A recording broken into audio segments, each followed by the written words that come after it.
Hi everyone, welcome back to my YouTube channel. आज की video में हम देखेंगे अगर आपको डेटा प्रोवाइडेड किया जाए तो उससे आप अपने रिएक्ट जेएस में यूआई कैसे क्रिएट कर सकते हैं। एग्जाम्पल, आपको एक मूवी लिस्ट का डेटा दिया है और रिक्वायरमेंट है कि वो मूवी लिस्ट आपको प्रिंट करनी है। अब आप कहेंगे कि इसमें कौन सी बड़ी बात है, अगर मुझको लिस्ट डेटा मिल रहा है मूवी लिस्ट का तो मैं एक ULLI क्रिएट कर सकती हूँ। तो मैं क्या करूँगी, एक UL ऐसे लिखूँगी LI, और जो भी मुझे डेटा दिया गया है मैं उसको ऐसे यहाँ पे टाइप करूँगी। तो अभी मेरे पास हल्क है, मैंने हल्क लिख लिया है और ऐसे ही करके मैं और भी मूवीज़ को ऐड कर दूँगी। एक और कर लेते हैं। अब पॉइंट ये है कि ये गलत अप्रोच है। क्यों? क्योंकि जब भी आप एक UI लेयर क्रिएट करते हैं, UI लेयर का मतलब है कि इट इज़ रिस्पॉन्सिबल आपका UI दिखाने के लिए, ना कि डेटा को ऐसे हार्ड कोड रखने के लिए। ये वाला सोल्यूशन ना तो रीयूजेबल है, ना स्केलेबल है, ना मेंटेनेबल है। मतलब अगर मुझे इस कंपोनेंट को दोबारा से यूज़ करना हो तो मैं नहीं कर सकती, क्योंकि अब इस कंपोनेंट में सिर्फ movie list hard coded data है, तो मुझको सिर्फ इसे मूवी लिस्ट के लिए ही यूज़ करना पड़ेगा। तो ये रीयूजेबल नहीं है। स्केलेबल इसलिए नहीं है क्योंकि अभी इसमें 3 आइटम्स आ रहे हैं। अगर वो जो लिस्ट है वो 30,000 रिकॉर्ड्स हो, 3 लाख रिकॉर्ड्स हो या उससे भी ज़्यादा हो, तो क्या हम यहाँ पे बैठ के उसको टाइप करेंगे मैनुअली? हमारा कितना टाइम वेस्ट होगा। तो वो स्केलेबल भी नहीं है। मेंटेनेबल इसलिए नहीं है, अगेन द सेम रीज़न। अगर कोई टाइपो आ जाता है या हमें ऑर्डर चेंज करना है या कुछ भी हमें इसमें चेंज करना होगा, अगेन आपको बार बार इस कंपोनेंट में आके चेंजेस करने होंगे। एंड डेटा जो होता है वो काफ़ी क्रूशल होता है हर एप्लीकेशन का। तो अगर आप बार बार आकर उस कंपोनेंट में डेटा चेंज कर रहे हैं, so it's a high risk. तो ये वाली अप्रोच बिल्कुल गलत है। तो हमें क्या करना चाहिए? हमें ये करना चाहिए कि ये जो हमारी LIs हैं जो कि हमारा डेटा क्रिएट कर रही हैं, ये एक थर्ड पार्टी से, पहली बात थर्ड पार्टी से डेटा आना चाहिए, या तो बैकएंड या API से, कहीं से। एंड ये जो LIs हैं ये डायनेमिकली क्रिएट होनी चाहिए। तो आज की वीडियो में हम यही देखेंगे कि हम कैसे ये कर सकते हैं। मैं कोई API यूज़ नहीं करूँगी, क्योंकि API को कैसे रिक्वेस्ट करना है, उससे कैसे डायनेमिकली आपको अपना UI क्रिएट करना है, वो एक सेपरेट वीडियो होगी। आज की वीडियो में मैं एक मॉक डेटा रखूँगी और उससे हम अपना UI क्रिएट करेंगे। तो सबसे पहले मैं क्या करूँगी, मैं एक मॉक डेटा क्रिएट कर लेती हूँ। ये एरे होगा, इसमें हमारे मूवी के नेम्स होंगे।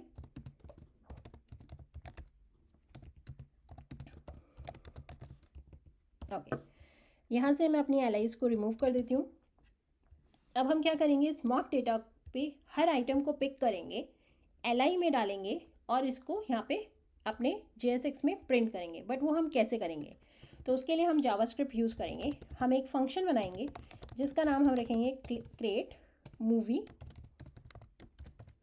लिस्ट। और हम क्या यूज़ करेंगे, हम यहाँ पे मैप यूज़ करेंगे। ये हमारा एरे है, हम यहाँ पे मैप की हेल्प से इसमें डॉट मैप, इसमें हमें मूवी मिलेगी। फैट एरो फंक्शन यूज़ करेंगे और हम यहाँ पे रिटर्न करेंगे LI के अंदर हमें क्या मिलेगा, यहाँ पे मूवी, और यहाँ से भी हम इसको रिटर्न कर देंगे। ये आपका जावास्क्रिप्ट है, ये आपका रिएक्ट जेएस नहीं है। अब हमारा मेथड तो रेडी है, बट हम इसे यूज़ कैसे करें?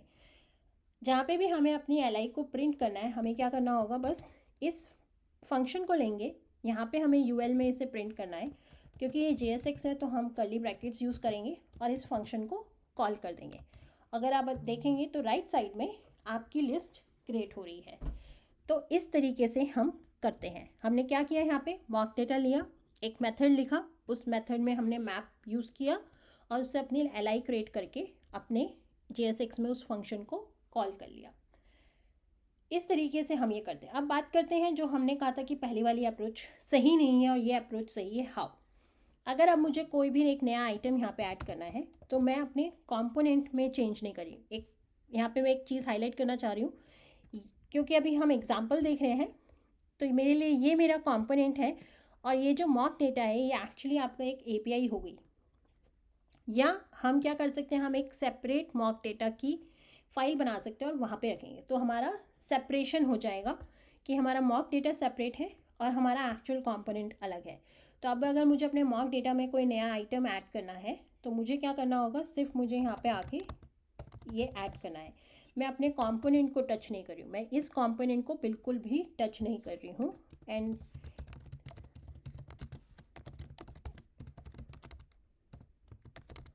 ओके, ये आप याद रखिए।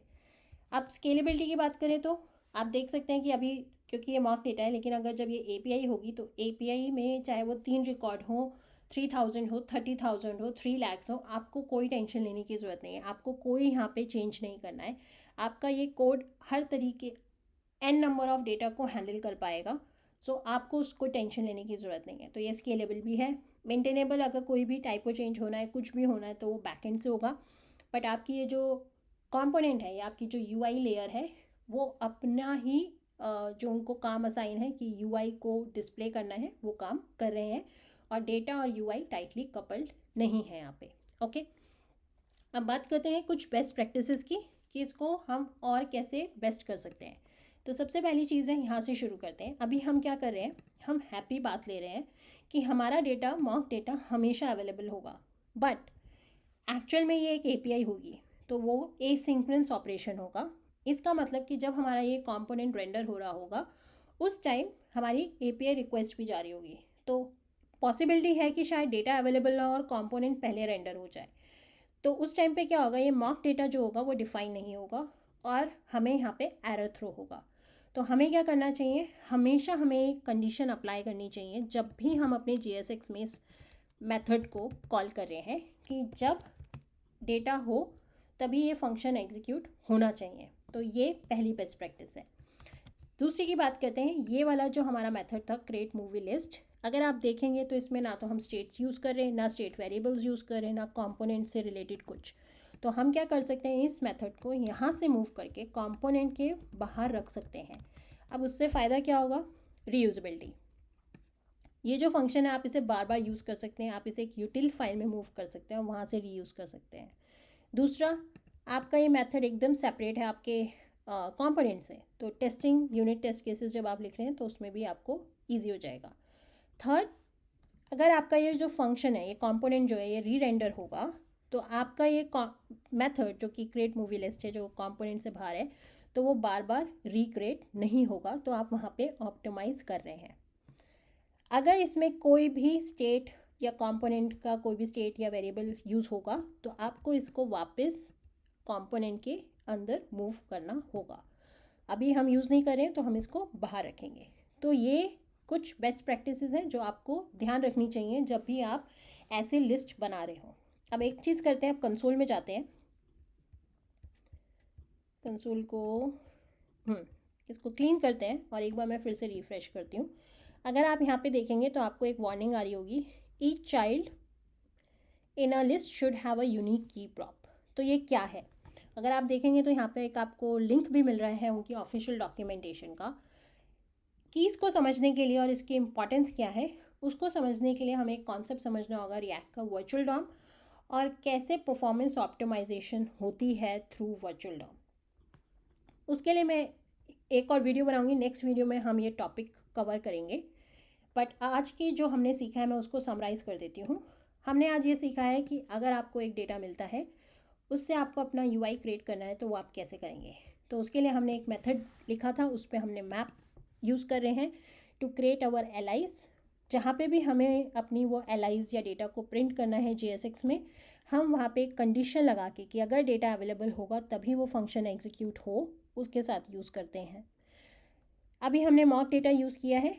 जनरली ये आपका API होगा या बैकएंड से आ रहा होगा, तब आप इसे यूज़ करेंगे। नेक्स्ट वीडियो में हम क्या डिस्कस करने वाले हैं, बहुत इंपॉर्टेंट टॉपिक की का, क्योंकि यहाँ पे अभी this is not optimized because of की वार्निंग। तो प्लीज़ इसके बाद उस वीडियो को ज़रूर देखिएगा टू अंडरस्टैंड कि ये वाले जो हमारा जो लास्ट पॉइंट रह गया है कि इसे कैसे हम और ऑप्टिमाइज़ कर सकते हैं, क्यों वो वार्निंग आ रही है, उस वार्निंग को कैसे अवॉइड कर सकते हैं, वो उस वीडियो में मैं डिस्कस करूँगी। आई होप ये वीडियो आपको पसंद आई हो। Thank you very much for watching. Share with in your network with your friends. Thank you.